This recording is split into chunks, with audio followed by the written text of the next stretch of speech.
Nos vamos hasta el Matarraña, en Teruel, para conocer la Ruta de las Cárceles, un proyecto que trata de sacar a la luz este patrimonio histórico poco conocido. A comienzos del siglo XVI, algunos pueblos turolenses crearon sus casas consistoriales o ayuntamientos, donde incluyeron calabozos para detener a los presos del antiguo régimen.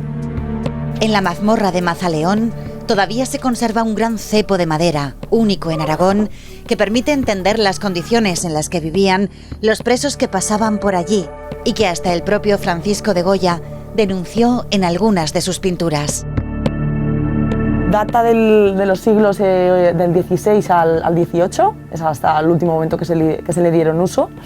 Entonces se consta de dos plantas, está la planta de arriba, que ahí digamos estaban los presos sin amarrar y tal, y los que habían cometido delitos no tan graves.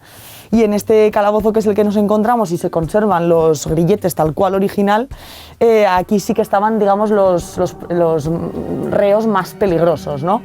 Entonces los pasaban por detrás de la barra de madera que veis, los amarraban fuertemente de los tobillos, y como estaban ahí atados, digamos, amarrados durante días, pues tenían el agujero que veis, ¿no? Eso era, digamos, para hacer sus necesidades. Este calabozo dejó de ser usado en el siglo XVIII. Otra localidad clave es La Fresneda, que contaba con dos espacios diferentes para encarcelar a los presos, una cárcel popular y otra de lujo, lo que evidenciaba las diferencias entre clases sociales. Bueno, pues nos encontramos en la cárcel de lujo de La Fresneda, en la comarca del Matarraña, y bueno, es una cárcel en la que encerraban básicamente nobles, clérigos y militares, y estamos hablando de 1600-1700, aunque se volvió a usar en las guerras carlistas y guerra civil también. Por ejemplo, pone 26 del 8 de 1936 y las iniciales de uno de los últimos presos, GRT.